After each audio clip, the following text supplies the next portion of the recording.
Selamat pagi, salam sehat untuk kita semua. Karena waktunya 10 menit ya, kita persingkat saja. Tapi tadi kita sudah mendengar Presiden dari mahasiswa, itu sepertinya di kampus ini sudah sangat paham mengenai situasi politik di negeri ini, khususnya selama 10 tahun terakhir ini.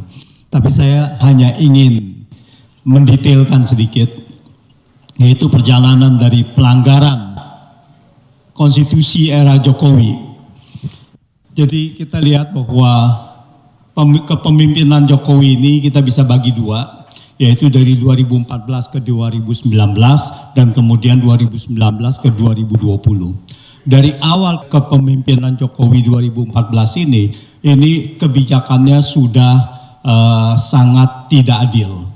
Yaitu begitu dia naik menjadi presiden, apa yang dilakukan yaitu dia menaikkan harga BBM premium pada saat itu dari 6.500 ke menjadi 8.500. Pada saat itu kenaikannya 30% lebih. Padahal harga minyak dunia pada saat itu sudah turun sampai setengahnya harga minyak mentah dunia.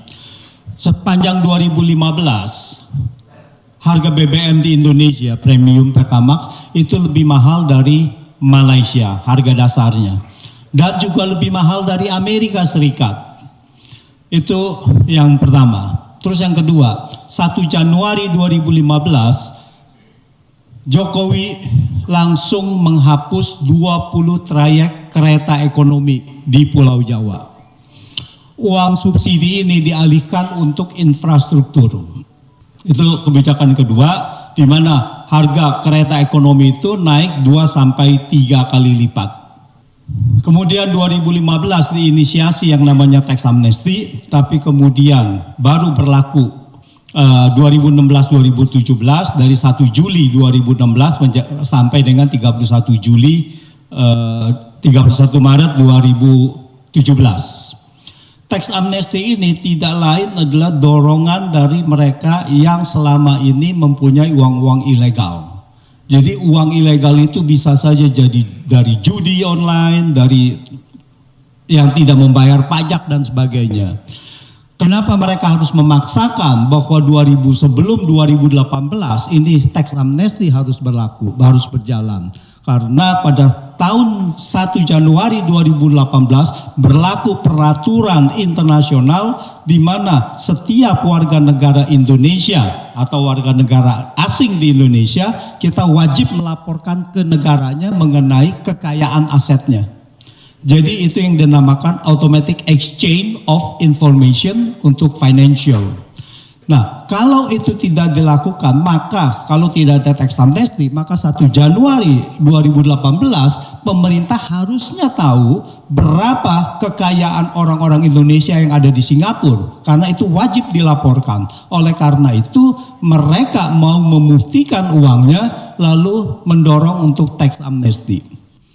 Dan tax amnesty ini narasinya adalah sangat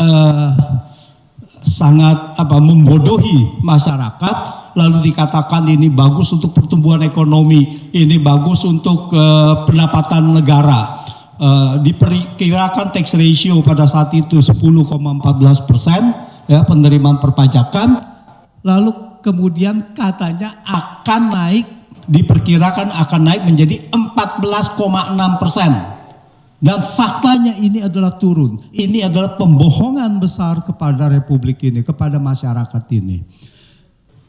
Yang disusahkan dari tax amnesty adalah masyarakat di dalam negeri, di mana bahwa kita yang belum melaporkan asetnya kita punya surat pemberitahuan pajak, maka harus bayar 3% kalau kita melaporkan dari harga kekayaan yang kita belum laporkan. Kenapa kita belum laporkan? Karena undang-undang perpajakan sebelumnya tidak mewajibkan bahwa itu ada. Makanya banyak sekali orang yang tidak melaporkan. Dan uang pajak yang diterima dari program tax amnesty lebih banyak dari yang di dalam negeri daripada yang di luar negeri. Ini adalah kejahatan luar biasa. untuk masyarakat yang di dalam negeri, masyarakat umum, masyarakat kelompok menengah bawah. Nah, kemudian pada saat itu 2018 Jokowi memperpanjang kontrak Freeport. Harusnya kontrak Freeport itu baru bisa diperpanjang paling cepat 30 Desember 2019. Jadi 2 tahun sebelum kontrak berakhir 30 Desember 2021. Harusnya adalah 30 Desember 2019 atau selambat-lambatnya 6 bulan sebelum 30 Desember 2021. Itu peraturan yang ada di Perpres nomor 23 tahun 2010. Tapi apa yang dilakukan oleh Jokowi, dia merubah Perpres itu pada 11 Januari 2017 menjadi secepat-cepatnya 5 tahun sebelum kontrak berakhir, selambat-lambatnya 1 tahun sebelum kontrak berakhir. Artinya apa? Artinya pada saat itu 2016-2017 dia sudah bisa memperpanjang kontrak Freeport. Jadi ini adalah kebijakan koruptif dan merampas wewenang presiden terpilih untuk 2019. Mungkin pada saat itu Jokowi tidak yakin bahwa dia bisa terpilih kembali karena Pilpres itu presiden selanjutnya itu 20 Oktober 2019. Jadi belum bisa memperpanjang. Kalau pada saat itu presiden yang 2019-2024 itu bukan Jokowi, maka dia merampas wewenang dari presiden pada saat itu, yaitu apakah mau memperpanjang Freeport apa tidak. Lalu kemudian puncaknya adalah tentu saja sebelum Pilpres 2019, maka Jokowi pernah mengatakan, untuk periode kedua saya akan all out. Masyarakat berpikir, apakah all out untuk masyarakat atau all out untuk oligarki? Nah, faktanya sebelum Pilpres itu kita tahu bahwa ada undang-undang KPK berlaku, yaitu undang-undang KPK-nya yang menjadi rumpun eksekutif. KPK dilemahkan, KPK dilumpuhkan. Nah, ini yang menarik, periode 2019-2024 KPK sudah dilumpuhkan, Jokowi benar-benar all out, tambang-tambang diberikan kepada pengusaha, termasuk pengusaha asing dengan alasan hilirisasi. Harusnya pasal 33 mengatakan bahwa bumi dan air dan yang terkandung di dalamnya dikuasai negara dan tidak berhenti di situ, dikuasai negara dan sebesar-besarnya untuk kemakmuran rakyat. Apa arti sebesar-besarnya untuk kemakmuran rakyat? Kata-kata sebesar-besarnya, saya berpendapat tidak ada interpretasi lagi selain itu dimiliki oleh negara, dikuasai dan harus dimiliki. Itu adalah interpretasi secara keseluruhan gitu. Nah, kemudian itu dikasihkan dengan hilirisasi. Bahkan dengan insentif pajak. Jadi pajak itu diberikan insentif. Jadi tidak ada, jadi hanya sedikit sekali kita mendapatkan royalti atau apapun dari hilirisasi nikel itu. Makanya kita lihat penerimaan negara tidak naik seperti yang diharapkan. Nah, kemudian 2020 diterbitkan Undang-Undang Cipta Kerja yang kita tahu sudah dibahas tadi bahwa oleh Presiden mahasiswa juga bahwa melanggar konstitusi. Melanggar konstitusinya banyak, tetapi intinya adalah sudah dibatalkan oleh Mahkamah Konstitusi, dinyatakan Mahkamah Konstitusi inkonstitusional meskipun ada kata-kata embel-embelnya bersyarat. Karena MK masih belum berani melawan Jokowi pada saat itu. Jadi ada bersyarat. Saya meneruskan dulu yang mengenai kemudian Jokowi menerbitkannya sebagai dengan Perpu setelah 1 tahun kemudian dengan Perpu Cipta Kerja.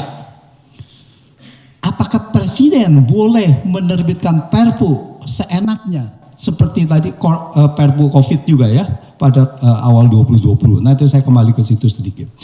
Perpu itu diterbitkan hanya boleh pada kondisi kegentingan memaksa.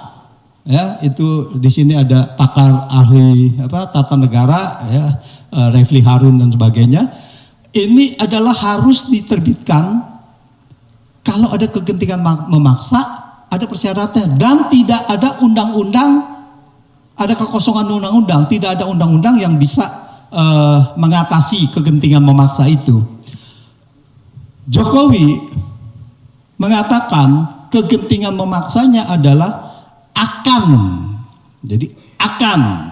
ada global economic crisis. Padahal pada triwulan itu pada saat 30 Desember dia menerbitkan Perpu itu, triwulan ke 30 Desember 2022, triwulan keempat 2022 ekonomi Amerika sangat tinggi sekali, tinggi sejak COVID. Pertumbuhan quarter to quarter 4,4%. Jadi ekonomi dunia sudah membaik, inflasi sudah menurun, ekonomi Indonesia sudah membaik. Indonesia mengatakan akan ada krisis global. Kegentingan memaksa tidak boleh berasumsi. Kegentingan memaksa harus sedang terjadi dan kita tidak bisa mengatasi. Contohnya adalah sewaktu Corona, COVID. COVID itu begitu berlaku, dianggapnya tidak ada undang-undang yang bisa mengatasi. Sebetulnya kita ada undang-undang karantina, undang-undang kesehatan dan sebagainya. Tetapi Jokowi menerbitkan Perpu COVID hanya untuk mengambil hak budget dari DPR. 3 tahun itu hak budget DPR dihilangkan. APBN ditetapkan hanya oleh peraturan presiden. Oleh karena itu, tahun 2020 kita defisit 900 triliun, 800 sekian triliun, 968 triliun, tetapi utang yang kita ambil adalah 1.200 triliun pada tahun 2022. Kemudian 800 triliun lebih pada tahun 2021 dan 400 triliun lagi pada tahun 2022. Yang menarik, pada tahun 2022 pendapatan negara naik 40%. Karena ada kenaikan harga komoditas. Harga komoditas naik tinggi, windfall profit naik 40% lebih. Apa yang dilakukan pada tahun 2022? 1 April naik PPN dari 10% menjadi 11%. Masih belum begitu, apa yang dilakukan pada 1 April 3 September 2022 yaitu pemerintah menaikkan harga BBM Pertalite 7.650 menjadi 10.000, solar dari 5.150 menjadi 6.800 dengan alasan subsidi BBM mencapai 500 triliun akan jebol, APBN akan jebol. Saya itu waktu ada diundang di TV, saya mengatakan Sri Mulyani dan Jokowi bohong. Karena tidak ada data 500 triliun di dalam APBN, yang ada setelah diaudit itu cuma 100 triliun, sekira 100 triliun lebih, itu untuk 2 hal. Yang banyak adalah subsidi LPG, yang banyak adalah subsidi listrik. Jadi subsidi BM itu tidak ada segitu banyak gitu. Nah, jadi ini adalah kebohongan-kebohongan. Lalu kemudian pada tahun itu adalah IKN. Nah, tadi sudah disebutkan IKN melanggar. IKN melanggarnya di mana IKN? Kita semuanya diam saja. IKN melanggar konstitusi secara transparan di depan kita. Yaitu apa? Pemerintah daerah IKN apa bentuknya? Yaitu otorita. Tidak ada pemerintah daerah di Indonesia secara konstitusi bentuknya adalah otorita. Di dalam konstitusi pasal 18 mengatakan bahwa pemerintah daerah, pemerintah Indonesia terdiri dari provinsi, kabupaten, dan kota. Dipimpin oleh gubernur, bupati, dan wali kota. Tidak ada otorita. Otorita adalah untuk administratif. Seperti otorita Batam. Dia tetap ada pemerintah daerah Batam. Nah, konsep otorita ini untuk pemerintah daerah sama juga dengan aneksasi dari pemerintah daerah. Apa yang saya katakan aneksasi? Indonesia pusat, negara pusat, pemerintah pusat tidak mempunyai aset lahan. Konsep konstitusi kita adalah Indonesia pusat, pemerintah pusat tidak mempunyai aset lahan. Yang mempunyai aset lahan, tanah, air, yaitu pemerintah daerah. Dan pemerintah daerahnya pun yang terkecil. Apa buktinya? Buktinya adalah kita membayar pajak bumi dan bangunan kepada pemerintah daerah, bukan kepada pemerintah pusat. Kita membayar pajak kendaraan ke pemerintah daerah. Ini adalah pembagian dari pemerintah daerah dan pemerintah pusat. Dengan adanya diambil dengan IKN, lalu tanah itu 256.000 hektar direbut oleh pemerintah pusat dan pajak daerahnya akan diberikan kepada pemerintah pusat dan masuk APBN. Nah, ini semuanya harus dikoreksi. Ya, belum kita lihat masalah korupsi. Korupsinya masih banyak lagi dari BTS, dari mana semua yang sudah tertangkap, timah, nikel di blok Blok Medan ya, di Halmahera tadi itu dikatakan. Itu sudah dikatakan bahwa ada keterlibatan yang Blok Medan. Timah, nikel sudah dikatakan ada keterlibatan Pak Jokowi. Timah mengatakan di dalam persidangan terungkap bahwa Jokowi minta PT Timah untuk membeli tambang ilegal, hasil produksi dari tambang ilegal. Jadi ini kita harus semuanya koreksi dan saya saat ini sangat berbahagia melihat sudah banyak sekali mahasiswa berani mulai menyuarakan ini dan kita harap ini akan terus kita suarakan, tagar hashtag Adili Jokowi dan sebagainya, ini kita harus wajib suarakan terus. Terima kasih.